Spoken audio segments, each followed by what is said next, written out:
Okay sir. So hello everyone. जो लोग अभी मुझे साथ के साथ देख रहे हैं और जो लोग मुझे रिकॉर्डिंग पे सुन रहे हैं, I welcome all of you. तो मेरा नाम है संदीप अग्रवाल और मैं आप लोगों के लिए ब्यूटीफुल जर्नी हमारे सनातन धर्म की ओर लेकर चलना चाहता हूँ। जैसा कि आप सभी जानते हैं, हमारी लाइफ में डेट और टाइम बहुत इंपॉर्टेंट रोल प्ले करता है। शायद आप में से कुछ लोग तो बिना टाइम मैनेज करे कुछ भी नहीं कर पाते होंगे। लेकिन आज जो टाइम देखते हैं, हमारा जो कैलेंडर है, जैसे ही जनवरी, फरवरी, मार्च, अप्रैल, क्या आपको मालूम है कि ये जो कैलेंडर आज हम लोग देख रहे हैं वो कितना वैलिड है? एग्जाम्पल, मैं आज कहता हूँ, फॉर एग्जाम्पल आज 12 जनवरी जनवरी 2026 है, या 14 जनवरी 2026 है। तो इससे मुझे क्या पता चलता है? इससे मुझे ये पता चलता है कि आज डेट 14 है, जनवरी मंथ है, 2026 ईयर है। बट इससे मुझे कोई भी कॉस्मिक फुटप्रिंट नहीं मिलता। इमेजिन करिए, हमारे जो एंसेस्टर्स थे वो इतने एडवांस थे कि अगर कोई यूनिवर्स में भी है तो भी वो पता लगा सकता है कि हमारा कॉस्मिक एड्रेस क्या है। ठीक है? कॉस्मिक एड्रेस क्या है, लिटरली मैं बता रहा हूं, वो कॉस्मिक एड्रेस की बात कर रहा हूं। यहां तक कि ऋग्वेदा के अंदर जो संकल्प लिया जाता है, ठीक है, शाकास का या फिर जो पंचांग का संकल्प लिया जाता है, वो संकल्प भी एक कॉस्मिक एड्रेस होता है कि मैं यहाँ पे इस समय पे इस क्षण में इस टाइम पे खड़ा होकर संकल्प ले रहा हूं। तो आज हम लोग उसी चीज को डिकोड करने वाले हैं और आसान भाषा में हम अपने कैलेंडर को समझेंगे और जानेंगे क्यों हमारे मॉडर्न कैलेंडर से ये ज्यादा हमें लाइफ को बेहतर बनाने के लिए एक्यूरेसी प्रोवाइड करता है। Without going for a improper explanation or random explanation, we are trying to derive the scientific calculation based on the sky. Okay. तो हमारे पूरे ब्रह्मा हमारे सोलर सिस्टम को या हमारे ब्रह्मांड को, हमारे समय को समझने के लिए हम दो चीज देखते हैं, बहुत विजिबल है। मतलब no matter whether you are in America, Japan, कोई भी कंट्री में हो, इसके लिए कोई भाषा नहीं चाहिए होती। लेकिन एक चीज सबको दिखाई दे, कुछ चीजें सबको दिखाई देती है, सूर्य और चंद्र दिखते हैं, इतना पता है। Okay, now when we talk about सूर्य, सूरज की बात करें तो सन हमेशा हमें दिखता है, चाहे हम जापान में हो, जापानीज जानते हो, whether we know the Japanese और वी नो द इंग्लिश और we are in the America, we know sun, we know moon. तो first let's think about sun, सूर्य। हम कहते हैं हमारे सोलर सिस्टम का केंद्र है। अब कोई भी चीज केंद्र क्यों होती है? क्योंकि वो अपने चारों तरफ उस चीज को खींचती है, इसीलिए वो केंद्र है। ठीक है? जैसे पृथ्वी और बाकी सारे ग्रह उसी के चारों तरफ चक्र लगाते, इसलिए उसको केंद्र माना गया। ओके, अब ये ध्यान दीजिए कि जो सितारे हैं, ये आप इसमें स्काई देख रहे हो, ब्रह्मांड, मैंने सबसे पहला वर्ड लिखा है स्काई। स्काई का मतलब क्या होता है? आसमान। मैं आपको बिल्कुल लेमैन भाषा में, सब कुछ भूल जाओ और आसमान की तरफ रात्रि में कैसा दिखाई देता है आपको? खूब सारे सितारे दिखाई देते, देते कि नहीं देते? तो हम लोग, ये सितारे इतने दूर और एक्यूरेट हैं कि हम इनसे टाइम कैलकुलेशन बहुत आसान से कर सकते हैं। तो दीज आर फिक्स्ड स्टार्स। क्या कहते हैं इनको? Fixed stars. ठीक है? एक तरह से आप मान लो फिक्स स्टार्स हैं। तो फिक्स स्टार्स जब तीन चार तारों को मिलाकर हम कोई चीज बनाते हैं या कोई डिजाइन बनाते हैं, उकेरते हैं, दो तीन सितारों को, बचपन में आपने कभी किया होगा ना, आसमान में सितारों को जोड़ के चम्मच बनाया होगा। वैसे ही अगर हम दो तीन सितारों को मिलाकर जब कोई चीज बनाते हैं, उनको बोलते हैं नक्षत्र। क्या बोलते हैं? नक्षत्र। ठीक है? तो इस पूरे चैप्टर के अंदर हम क्या क्या सीखेंगे? सूर्य से कैलेंडर कैसे बनता है, सूर्य में राशियों का क्या महत्व होता है, सोलर मंथ किसे कहते हैं, मकर संक्रांति सोलर के एवरी मंथ संक्रांति से शुरू होता है, मकर संक्रांति क्यों इम्पोर्टेंट है, उत्तरायण क्योंकि अभी 14 जनवरी आ रहा है तो आपको पता ही नहीं है उत्तरायण क्या है, दक्षिणायन क्या है, आपको ये नहीं पता ऋतुएं कैसे बनती हैं, ठीक है, और सोलर ईयर सूर्य वर्ष 365 दिन का क्यों होता है, और पूरा सोलर मंथ कैसे डिसाइड किए जाते हैं। तो ये सारा कुछ आज के चैप्टर में हम लोग सीखेंगे। अच्छा, ये सीखने की जरूरत क्यों पड़ी सर, हमारे पास तो ऑलरेडी कैलेंडर है। देखिए कैलेंडर, हमारे जो कैलेंडर है उसमें खामियां बहुत सारी हैं। खामियां ये है कि हम लोग कैलेंडर को A C B C, A D B C, before Christ after that death, या फिर common era, before common era after common era, A C E B C, ठीक है। तो इसमें मेन पॉइंट जो सेंटर का लिया जाता है वो क्राइस्ट को लिया जाता है, बर्थ और डेथ को, ओके। बट अगर आप गूगल करके देख लेना, क्राइस्ट का बर्थ तो 3 BC में हुआ था, तो फिर 1 AD या 1 BC किस आधार पे लिया गया इसका कोई तथ्य नहीं है। दूसरा, संडे को संडे क्यों बोला जाता है इसका भी कोई तथ्य नहीं है। तीसरा, मंथ का नाम जनवरी फरवरी क्यों दिया गया इसका भी कोई तथ्य नहीं है। चौथा, सितंबर अक्टूबर नवंबर दिसंबर, सितंबर सप्तम अष्टम नवम दशम, ये संस्कृत से लिया गया था, सेप्ट ऑक्ट नॉन डेक, ये आप लोग पढ़ते भी होंगे, ठीक है, ये संस्कृत से लिया गया है सप्तम अष्टम नवम दशम। लेकिन वो एक्सप्लेन नहीं कर पाए दशम मतलब दिसंबर, बट वो 12वां महीना क्यों है, नवम मतलब 9, फिर वो 9 मंथ क्यों है, क्योंकि उन्होंने रैंडमली अपनी मर्जी से चीजों को बदल दिया। देन ग्रिगोरियन ने 1600 के आसपास में, ग्रिगोरियन ने, पोप ने उसके अंदर और मॉडिफिकेशन किए, 10-11 दिन और आगे पीछे कर दिए। तो वेस्टर्न कैलेंडर कॉस्मिक नहीं है, ये सिर्फ लोगों के लिए अरेंज की गई चीजें हैं। This is nothing related to cosmic, का कॉस्मोलॉजी या कॉस्मिक से कोई लेना देना नहीं है, ना ही इसका कोई कॉस्मिक फुटप्रिंट है। ये सिर्फ आपको एक स्टेगनेंट, एक फिक्स्ड अपनी मर्जी से माना गया कैलेंडर देता है। लेकिन मैं जो आपको कैलेंडर बता रहा हूं, ये कैलेंडर आपको स्टार्स मून सन की एग्जैक्ट पोजीशनिंग के 5000 साल बाद भी अगर आप ये लिख के जाते हैं, तो 5000 साल भी बाद भी लोग आपको आइडेंटिफाई कर पाएंगे कि आप 5000 साल पहले क्या थे, या 5000 साल बाद का समय भी आप कैलकुलेट कर पाएंगे, या 5000 साल पहले का भी समय कैलकुलेट कर पाएंगे। तो दिस इज अ साइंस। अच्छा, ये हमें जरूरत क्यों है, देखो हमारे देश में ना बहुत सारे फेस्टिवल्स आते हैं, हम लोग वो फेस्टिवल ऐसे नहीं मनाते, सिर्फ मकर संक्रांति को छोड़कर कोई भी फेस्टिवल हम लोग एक दिन फिक्स पे नहीं बनाते, हम लोग क्या अलग अलग दिन बनाते हैं। वो अलग अलग दिन क्या एक्यूरेट है कि नहीं है, सबसे बड़ा डाउट, उसको क्लियरिटी करने का मौका मिलता है। दूसरी चीज, today whether I should do this और डू नॉट डू दैट, आप लोग कहते हो ये सुपरस्टिशियस है, ले, लेकिन इस कैलेंडर के माध्यम से हम सीख जाएंगे कि ये सुपरस्टिशियस नहीं है, ये पूरा का पूरा एस्ट्रो बेस्ड है, प्लानिटरी स्टार बेस्ड है, कुछ भी इसमें गलत नहीं है। तो चलिए शुरू करते हैं हमारा सोलर कैलेंडर। मैंने क्या कहा, सबसे पहले क्या दिखा, ब्रह्मांड, रात में आसमान ये दिखता है, सितारों भरा।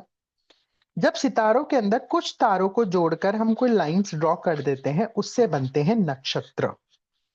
जब एक दो या तीन तारों को जोड़कर या थोड़े बहुत तारों को जोड़कर अगर हम एक सिस्टम बना देते हैं, उसको बोलते हैं नक्षत्र। क्या बोलते हैं, नक्षत्र। ये टर्म दे दी गई है, मतलब उतना सितारों का क्षेत्र, इसको नक्षत्र, उसका नक्शा, ठीक है, ओके। इसमें कितने नक्षत्र दिए गए हैं, 27 नक्षत्र दिए गए। कितने नक्षत्र दिए गए, 27, मतलब समझ में आया, सबसे पहले स्काई, देन स्काई के बाद में नक्षत्र। नक्षत्र मतलब छोटे कुछ स्टार्स को जोड़ करके एक छोटी टर्म बनाई गई, उतना एरिया डिसाइड किया गया, तो उस एरिया को क्या बोल दिया? नक्षत्र। ठीक, क्लियर है? वो नक्षत्र का एक नाम दिया गया। अब आप हमने क्या देखा? आसमान में ये सितारे फिक्स्ड हैं, यस और नो? तो फिक्स्ड का नाम दे देते हैं। कैसे? अश्विनी, भरणी, कृतिका, रोहिणी, मृगशिरा, आद्रा, पुनर्वसु, पुष्य, अश्लेषा, माघा, पूर्व फाल्गुनी, उत्तर फाल्गुनी। अब इसको थोड़ा एग्जाम्पल से समझो। सपोज करो मैं मध्य प्रदेश, उज्जैन से, या लेट से थोड़ा और सिंपल करते हैं, दिल्ली। दिल्ली सब जानते होंगे।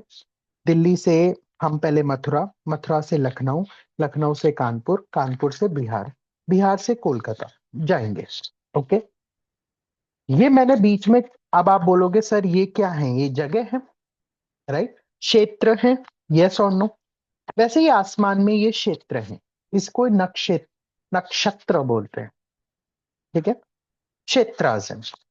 तो जैसे मैं दिल्ली है, तो दिल्ली के बाद बाय डिफॉल्ट मथुरा आएगा, यस और नो? ये तो नहीं होगा बाय डिफॉल्ट पहले बिहार आया फिर लखनऊ आया, नहीं हो सकता। बाय डिफॉल्ट क्या आएगा? मथुरा आएगा, मथुरा के बाद में कानपुर आएगा, कानपुर के बाद में बिहार आएगा, बिहार के बाद में कोलकाता आएगा, कोलकाता के बाद में आसाम आएगा। बाय डिफॉल्ट है, इसीलिए इनका सीक्वेंस भी बाय डिफॉल्ट है। क्लियर है? 27 नक्षत्र अश्विनी से शुरू होते हैं और रेवती पे जाके एंड होते हैं।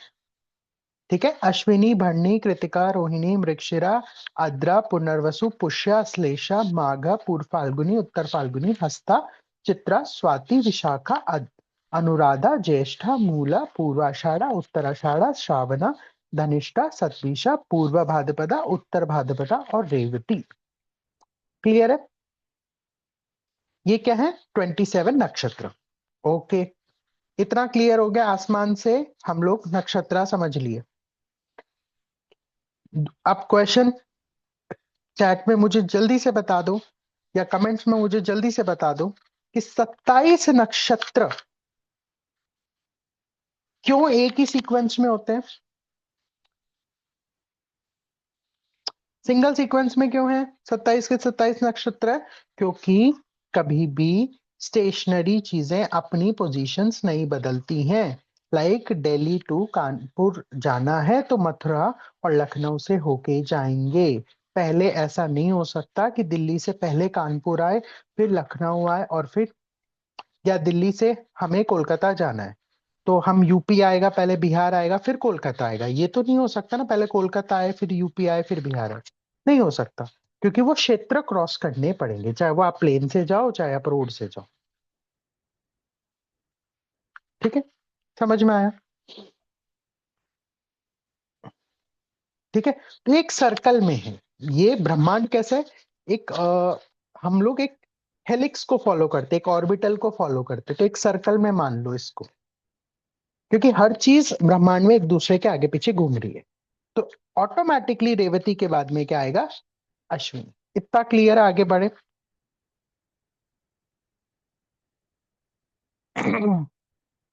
ओके, तो 27 नक्षत्र आपने समझा, स्काई से नक्षत्र। या आप अपनी खुली आंखों से भी देख सकते हो सितारों के अंदर। अब सबसे बड़ा क्वेश्चन है आपकी लाइफ में आता है, ज़ोडिएक। सर ये तो एस्ट्रोलॉजी आ गई। No no no no no. जब हम नक्षत्रों को जोड़कर, मतलब कितने नक्षत्र, कितने पदा? 2 1/4। कितना? 2 1/4, दो नक्षत्र और 1/4 उसका एरिया। मैंने क्या बोला? नक्षत्र क्या है? एरिया है। अब जैसे एग्जांपल समझो, मेरे को दिल्ली से कोलकाता जाना है। Okay, Lucknow and Kanpur is in UP, yes और नो?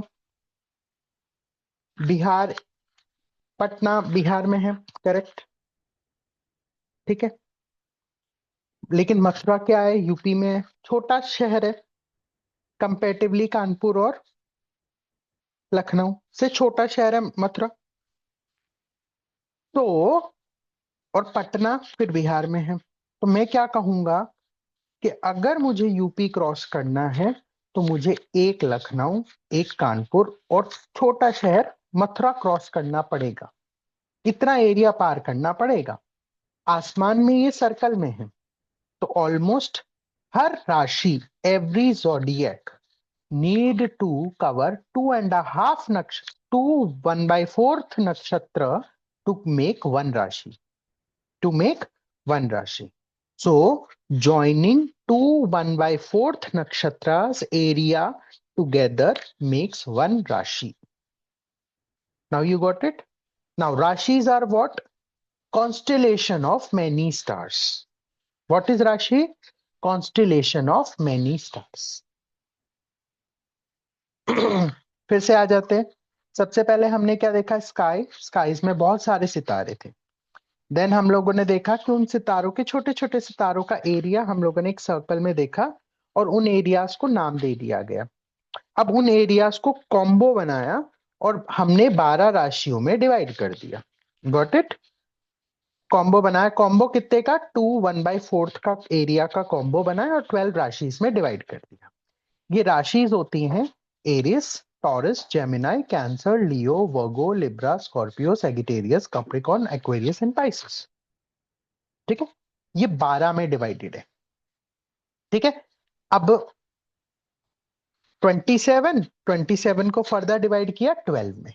इतना आ गया। इतना क्लियर है कि राशि कैसे ली हमने। अब इनको राशियों का नाम क्यों दिया गया, डिफाइन तो करेंगे ना आप। अब जैसे मान लो मैं जा रहा हूं लखनऊ कानपुर यूपी, और सॉरी लखनऊ कानपुर और मथुरा। तो मथुरा कानपुर तो ये तो छोटी टर्म्स है।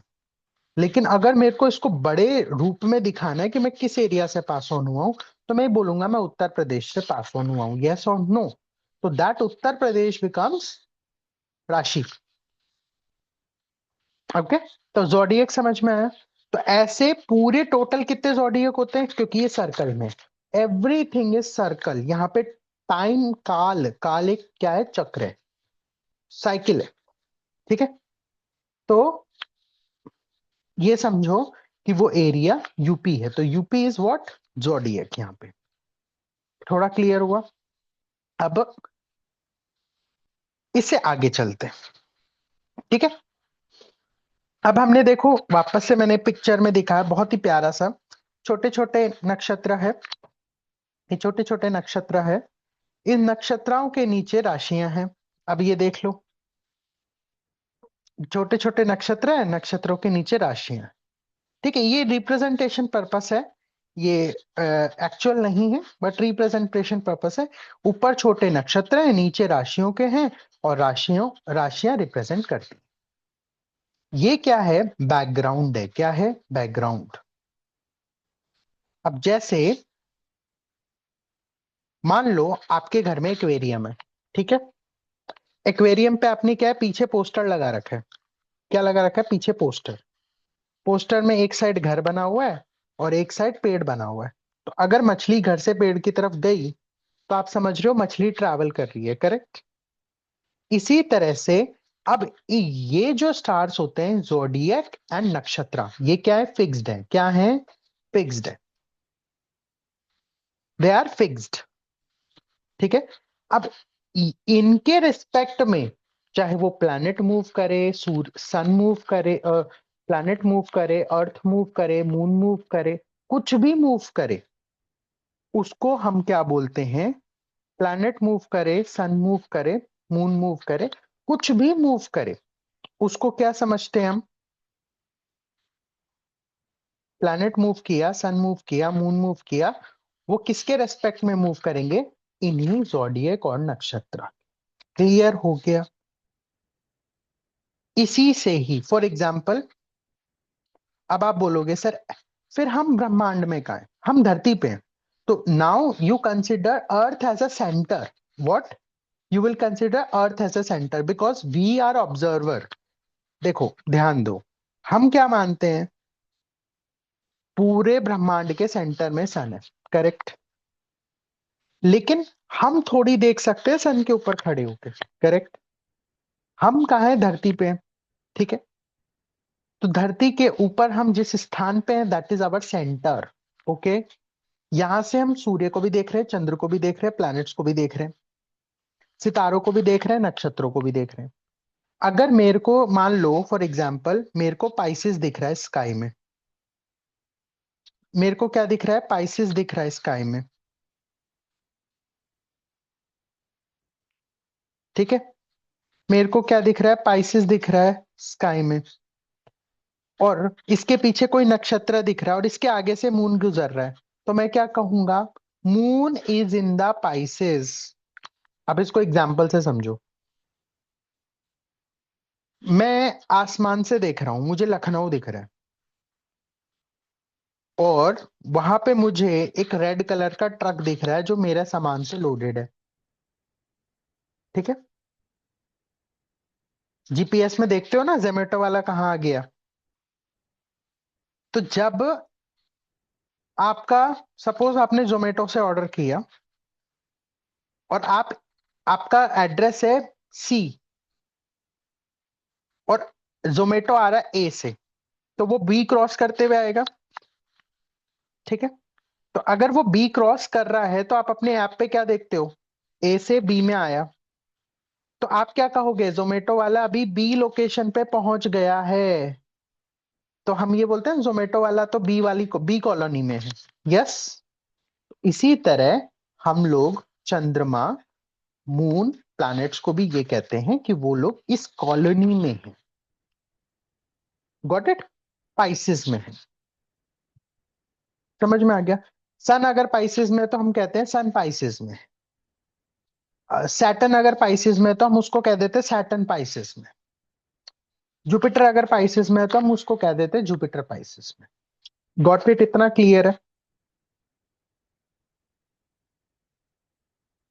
इतना क्लियर हो गया? यस नो प्लीज कमेंट, जल्दी जल्दी कमेंट्स करते जाओ ताकि आगे बढ़े। Okay done. चलिए आगे बढ़ते हैं।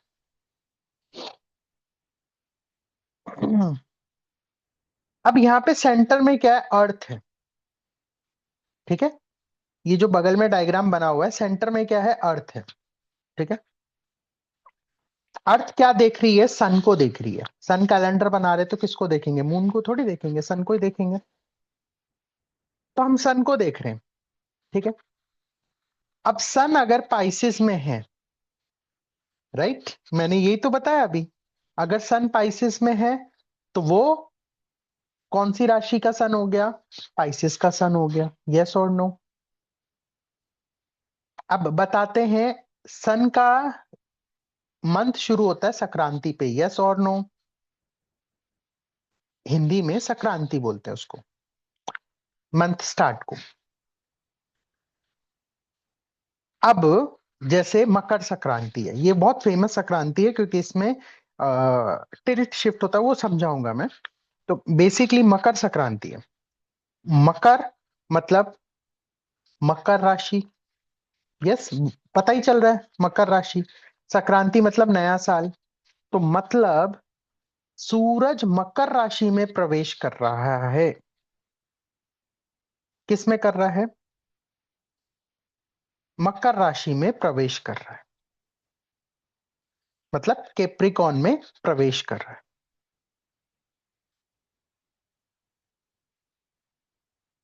किस में प्रवेश कर रहा है? मकर राशि में प्रवेश कर रहा है।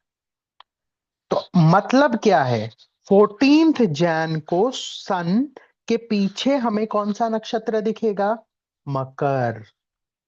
सॉरी, कौन सी राशि दिखेगी? मकर राशि। ओके क्लियर है इतना? इसीलिए उस दिन एंट्री को हम लोग मकर संक्रांति के रूप में सेलिब्रेट करते हैं। ओके। तो क्या सर अगले मतलब जब तक फिर सन आगे मूव करेगा तो उसको हम कुंभ संक्रांति बोलेंगे? बिल्कुल बोलेंगे। मीन संक्रांति बोलेंगे? बिल्कुल बोलेंगे।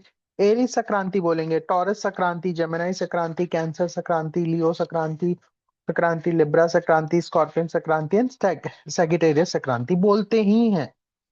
These are called 12 months of sun.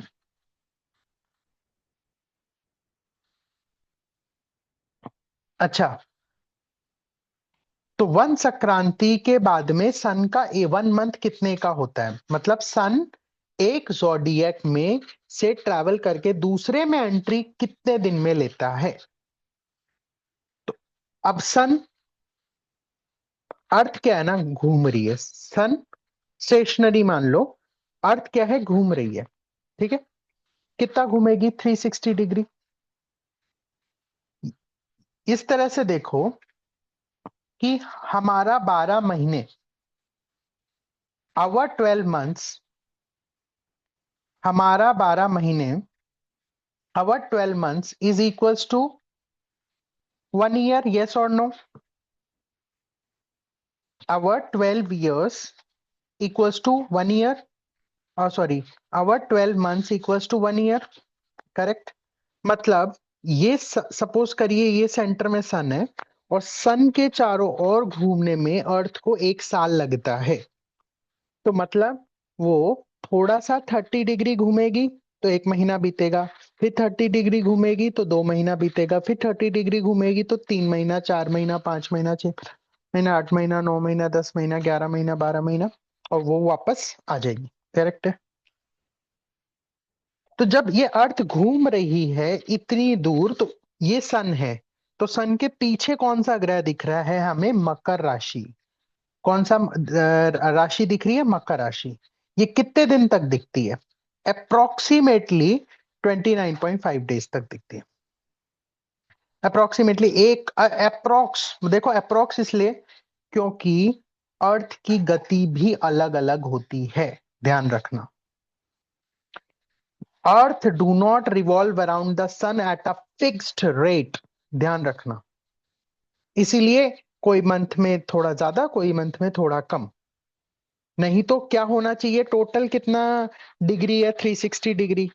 उस हिसाब से 1 degree a day equals to 366 days होना चाहिए। 360 डेज ही होना चाहिए। लेकिन एक साल में कितने दिन होते हैं? 365 दिन होते हैं। यस, होते कि नहीं होते? Just comment yes no. एक साल में 365 दिन होते हैं। ओके, एक साल में 365 दिन होते हैं, 365 डेज। नोट डाउन कर लीजिए इसको। डिग्री कितनी होती है? मतलब अर्थ यहां से घूमेगी एक एक डिग्री, एक 1 डिग्री 1 डे, 30 डिग्री 30 डेज, तो उस हिसाब से तो 360 डिग्री में पूरा हो जाना चाहिए। लेकिन अर्थ कभी स्लो कभी फास्ट ऐसे होती रहती है, इस वजह से संक्रांति थोड़ी आगे पीछे आती है। ठीक है, एक दिन आगे पीछे, एक एक दिन, 2 2 दिन, एक एक दिन, 2 2 दिन, एक टू बी एन एग्जैक्ट और एवरेज 0.98 समथिंग होता है। ओके, ठीक है, इसीलिए संक्रांति एक आधे दिन आगे पीछे चलती है। ओके, तो अभी जो मकर संक्रांति आई, वो मकर मकर राशि में सूर्य कितने दिन रहेगा? 1 मंथ, 30 डिग्रीज तक। जैसे ये 30 डिग्रीज पूरा हुआ, फिर वो अगली राशि कुंभ, कुंभ दिखाएगा। क्योंकि देखो कैप्रिकॉर्न के बाद में क्या? एक्वेरियस है। कैप्रिकॉर्न के बाद में ऊपर डायग्राम में देखो एक्वेरियस है, तो सूरज के पीछे क्या दिखेगा? एक्वेरियस। फिर सूरज पृथ्वी और इधर घूमेगी तो उसे क्या दिखाई देगा? पाइसेस, मीन राशि, कुंभ राशि, कुंभ संक्रांति, मीन को मीन दिखाई देगा, मीन संक्रांति, एरिस दिखाई देगा, एरिस संक्रांति, टॉरस दिखाई देगा, टॉरस संक्रांति।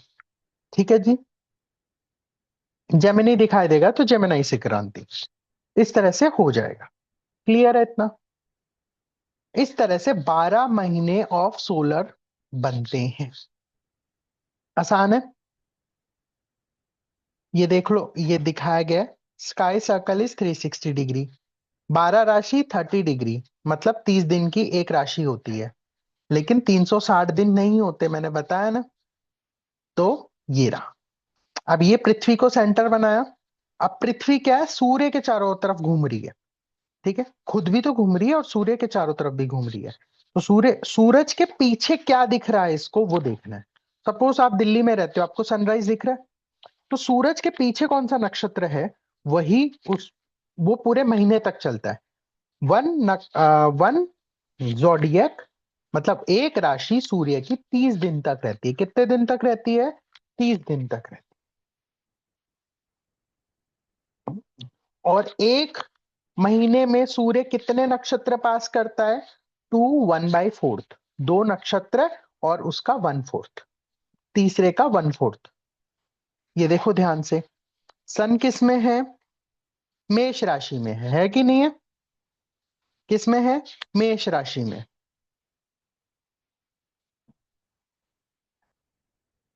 ठीक है, मेष राशि में, मेष राशि में है। तो इसके पीछे कौन सा नक्षत्र है? मेष राशि के पीछे अश्विनी, फाल्गुनी और कृतिका। कृतिका का कितना पोर्शन है? 1/4। ये देख लो यहाँ पे, अश्विनी पूरा है, भरनी पूरा है, कृतिका का थोड़ा सा। Now you understand. सन, हम अर्थ से देखेंगे सन को, सन के पीछे क्या है? मेष राशि। तो हम क्या कहेंगे? ये जैसे ही ये सन एंटर करा, इसको बोलेंगे मेष संक्रांति। और कौन से नक्षत्र में प्रवेश करा? अश्विनी नक्षत्र में। मिड ऑफ द मंथ में ये भरणी में चला जाएगा और खत्म होते होते कृतिका में आ जाएगा। क्लियर है सबको? ओके, आगे बढ़ते हैं। अच्छा चलो, अब थोड़ा सा बोर ना करके आपको थोड़े से फन फैक्ट्स के ऊपर लेके चलता हूं। अब आपको ये सूर्य भगवान दिखाई दे रहे हैं? ऐसा होता है, हम लोग देखे हैं बचपन से सूर्य भगवान की फोटो। ठीक है, सूर्य भगवान के आगे देखो ये क्या है? कितने घोड़े हैं? गिनती करो, 1 2 3 4 5 6, 6 7। अच्छा एक बात मुझे बताओ, आप रथ बनाओ तो आप उसमें इवन नंबर ऑफ घोड़े रखोगे कि ऑड नंबर रखोगे? इवन रखोगे, ऑब्वियस सी बात है। दो घोड़े रखोगे, ऐसा थोड़ी है, तीन रख लोगे, अनस्टेबल हो जाएगा ना। चार रखोगे, ये थोड़ी है पांच रख लोगे, अनस्टेबल हो जाएगा। छह रखोगे, सात थोड़ी रखोगे, अनस्टेबल हो जाएगा। अच्छा, एक पेंटिंग भी आपने सुनी होगी वास्तु में लगाते हो, 7 हॉर्सेस की अपने घर के अंदर एंट्री होते हुए। यस, प्रॉस्पेरिटी लाती है। इसको भी अब थोड़ा सा और अच्छे से समझते हैं। अभी सन है, गॉड सन है, सन के पीछे कौन सा नक्षत्र दिख रहा है? एरिस। दिख रहा है कि नहीं दिख रहा? सिंबल बनाया मैंने, मतलब नक्षत्र, सॉरी जोडियक नहीं बनाया, सिंबल बनाया जोडियक का। तो अभी सन इसके हिसाब से कौन से नक्षत्र में?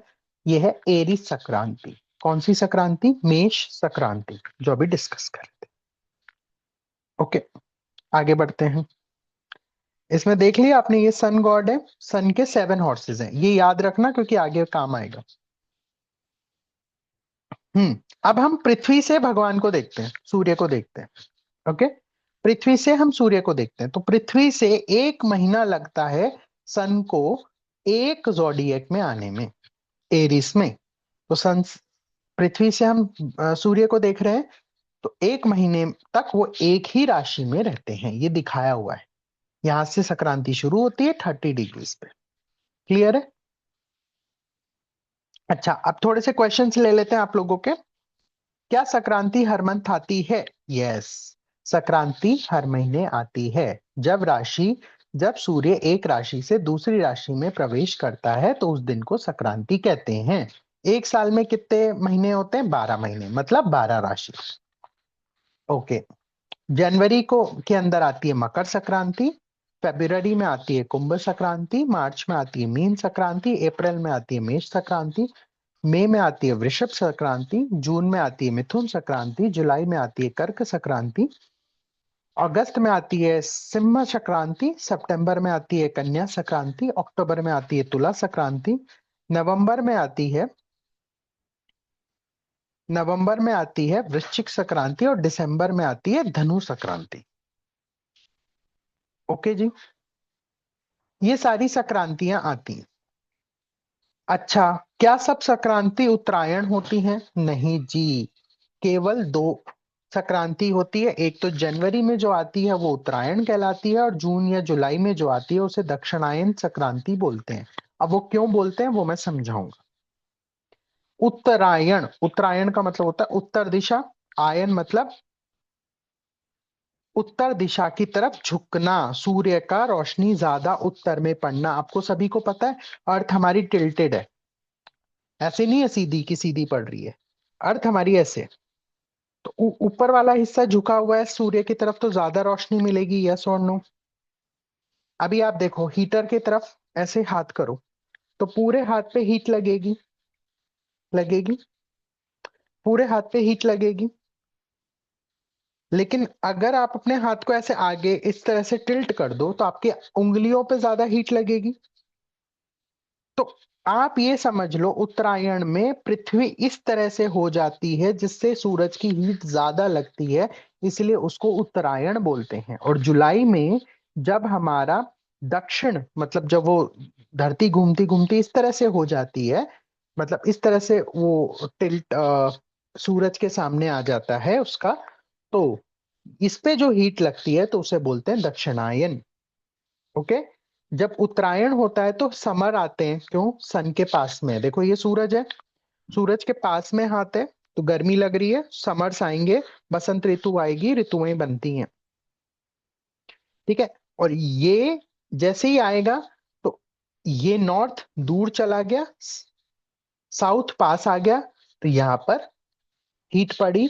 इसी वजह से ऑस्ट्रेलिया या साउथ पोल पे आप देखोगे सीजन्स बिल्कुल ऑपोजिट होते हैं। यहाँ पे समर्स होते हैं, वहां विंटर्स होती हैं, और वहां जब विंटर्स होती हैं यहाँ समर्स होते हैं। ठीक है। इसीलिए उत्तर आयन मतलब उत्तर का आना इज कॉल्ड उत्तरायण। ओके। दक्षिण का आना इज कॉल्ड दक्षिणायन।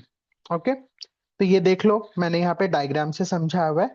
उत्तर झुक जाता है, ठीक है, घूमते घूमते, मतलब घूमते घूमते इस तरह से आ जाता है कि उत्तर के ऊपर ज्यादा रोशनी पड़ती है। देखो साउथ में बिल्कुल रोशनी नहीं पड़ रही, इस वजह से इसको उत्तरायण कहते हैं। दक्षिणायन का मतलब होता है दक्षिण पे रोशनी पड़ रही है, उत्तर पे नहीं पड़ रही है, इसलिए उसको दक्षिणायन बोलते हैं, दक्षिण पे रोशनी पड़ना।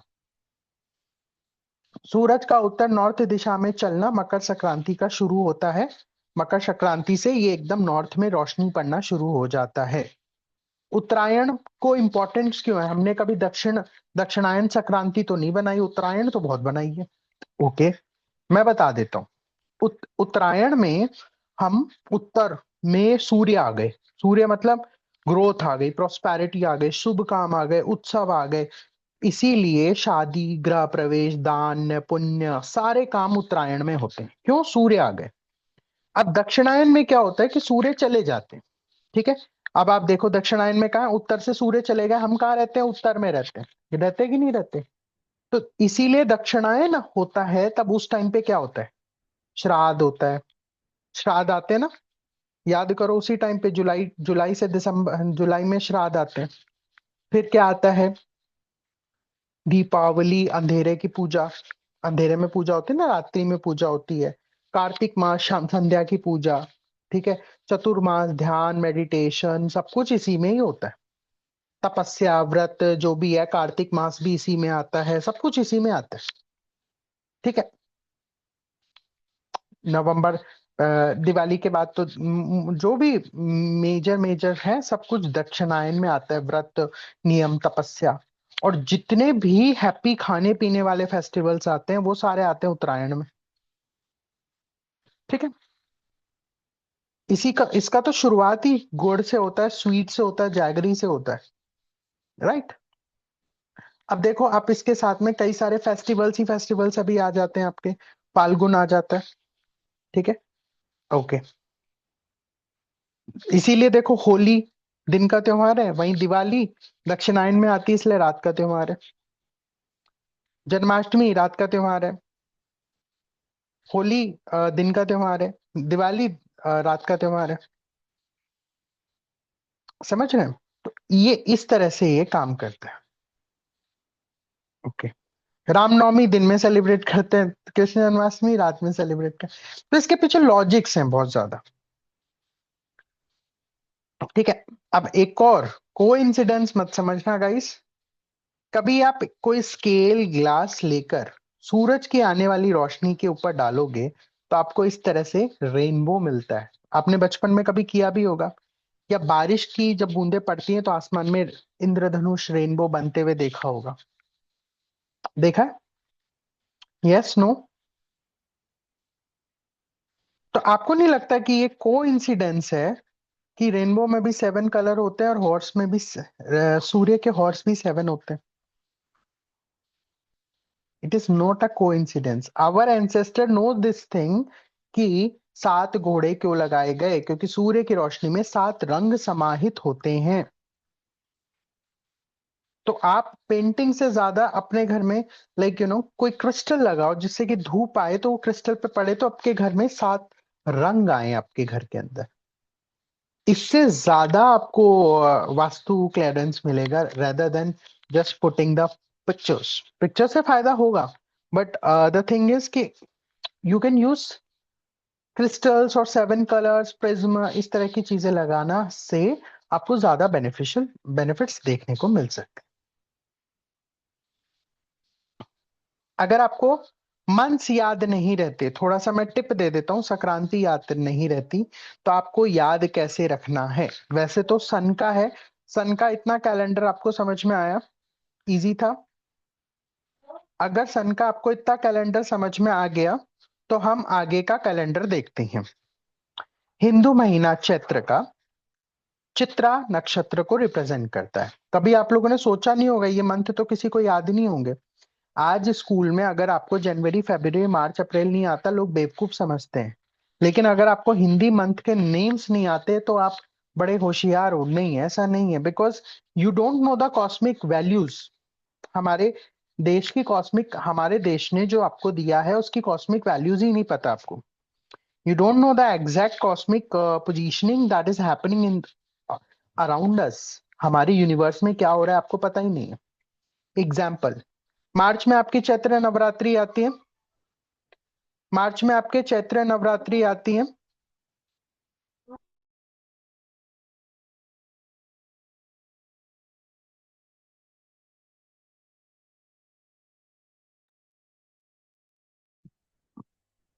मार्च में आपके चैत्र नवरात्रि आती है, तब से आपका चैत्र शुरू होता है।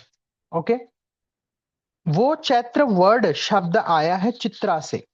चित्रा क्या क्या है? नक्षत्र है। यस और नो? चित्रा का मतलब क्या है? चंद्रमा उस समय चित्रा नक्षत्र में। क्या है? चंद्रमा उस समय चित्रा नक्षत्र में है। और आप कहोगे सर क्या हर साल ये होता है? बिल्कुल। जैसे ही चंद्र चित्रा नक्षत्र में या चित्रा नक्षत्र के आसपास होता है, वहीं से चैत्र शुरू होता है। विशाखा, वैसाख, जब चंद्र विशाखा नक्षत्र में होता है तो वो वैसाख होता है। इसी तरह चंद्र 27 अलग अलग नक्षत्रों में प्रवेश करता है, और जब मंथ की शुरुआत होती है उस समय वो जिस नक्षत्र के आसपास होता है उसी नक्षत्र के नाम पर महीने का नाम पड़ा है। जैसे चैत्र में, ये आप बाय डिफॉल्ट कह दो। अभी मैं कहूं माघ चल रहा है, ठीक है, पौष खत्म हो गया, पौष चल रहा है, ठीक है, पौष या मार्ग, माघ चल रहा है, पौष पुष्य नक्षत्र, माघ गया, पौष आया है, पौष के बाद में माघ आएगा। फॉर एग्जाम्पल माघ नक्षत्र है, तो माघ नक्षत्र में अगर अभी माघ है, शुरू हुआ है लेट से, तो मैं कह दूंगा बाय डिफॉल्ट चंद्रमा अभी कौन से नक्षत्र में है या आसपास में है? माघ नक्षत्र के आसपास। या मैं फाल्गुन में हूं तो मैं क्या कहूंगा? क्या तो चंद्रमा पूर्व फाल्गुनी में या उत्तर फाल्गुनी में? जब जब शुरू हुआ है मंथ, तब उत्तर फाल्गुनी में था या पूर्व फाल्गुनी में? यस और नो? इतना क्लियर हो गया? बाकी डिटेल में चंद्रमा का हम देखेंगे, बहुत ही मैजिकल सा है। ठीक है, फिर आती है हमारी ऋतु। अच्छा ये बताओ, 12 को भी फर्दर डिवाइड कर दिया ताकि हम आसान कर सके। जैसे हमारा माघ और फाल्गुन अभी जो चल रहा है ठंड का समय, इसको हम कौन सी ऋतु बोलते हैं? शिशिर ऋतु। क्या बोलते हैं? शिशिर ऋतु। मार्गशीर और पोष, मतलब दिसंबर तक हम ठंड जिसे मानते हैं उसको क्या बोलते हैं? Pre winter. ठंड तो अब आई है, इससे पहले क्या बोलते हैं इसको? Pre winter. शरद ऋतु, इसको क्या बोलते हैं हम? ऑटम। अश्विनी और कार्तिक। तो बेसिकली क्या करो, 12 मास को लो, डिवाइड करो 2 से, 2 को लेते जाओ, एक एक ऋतु बन जाए। चैत्र से शुरू करो तो स्प्रिंग, चैत्र वैसाख स्प्रिंग, ज्येष्ठ आषाढ़ गर्मी, श्रावण भादो मॉनसून, अश्विनी और कार्तिक ऑटम, मार्गशीर और पोष प्री विंटर, माघ फाल्गुन विंटर। बहुत आसान है, कुछ मुश्किल नहीं है, और ये भी याद नहीं रखने की जरूरत अगर आपको वैसे भी पता है तो। ठीक है, ऋतु क्यों मैटर करती है, ये बताती है कि हम सन के करीब है या दूर है, ठंड है तो दूर है, करीब है तो गर्मी है। ठीक है, लेकिन एस्ट्रोलॉजी टाइमिंग बताना नक्षत्रों का खेल है। आशा करता हूं आपको 16 कैलेंडर समझ में आ गया होगा। फटाक से जल्दी जल्दी रिवीजन कर लेते हैं। इसके अंदर हम लोगों ने समझा स्काई से नक्षत्र छोटे छोटे होते हैं, इन नक्षत्रों को जोड़ के बनती है राशियां। राशियों सूर्य के पीछे देखते हैं, सूर्य एक राशि में 30 दिन तक रहता है, वो बनाता है एक सोलर मंथ। तो डे 1 से स्टार्ट होता है मकर संक्रांति। ठीक है, डे 1 से होता है मकर संक्रांति। ठीक है, डे 1 से होता है मकर संक्रांति। फिर उसके बाद में आपका 30 डेज तक ये पूरा मंथ चलता है। ठीक है, मंथ के जो नाम हमारे सन के पीछे जो जोडिएक होता है उसको हम लोग 30 डेज तक लेते हैं। ठीक है, अप्रोक्स 30 डेज बोला गया है, पूरा 30 डेज से नहीं, थोड़ा सा आगे पीछे होता है, इसलिए 365 डेज का एक साल होता है सन का। ठीक है, फिर हम लोगों ने उत्तरायण दक्षिणायन के बारे में समझा कि नॉर्थ की तरफ उत्तर आयन मतलब उत्तर का आना, और दक्षिण मतलब दक्षिण का आना, नीचे के साइड वाले को ज्यादा रोशनी मिलना, तो इससे हमारे को गर्मी और सर्दियों का एहसास होता है। फिर हमने 7 हॉर्सेस के बारे में सीखा कि 7 कलर्स के बारे में, 7 कलर्स ऑफ द 7 हॉर्सेस के बारे में सीखा, तो वो हम लोगों ने सीखा। ठीक है, कि क्यों रिप्रेजेंटेशन है फन फैक्टर था। फिर हमने सीखा कि चैत्र वैशाख ज्येष्ठ आषाढ़ ये किस बेसिस पे नाम दिए गए, नक्षत्रा के बेसिस पे नाम दिए गए, तो ये आपको इजी होगा याद करना। फिर हमने सीखा ऋतुस एंड ऋतुस के बारे में, that is all about the today's. तो 16 कैलेंडर हमारा पूरा होता है। नेक्स्ट सेशन में मिलेंगे हम चंद्र कैलेंडर। आशा करता हूँ कि अगर आपको ये सेशन अच्छा लगा, प्लीज डू कमेंट एंड मेरे को बताएं। If you have question, feel free to email me or write down in the comments. Have a great day.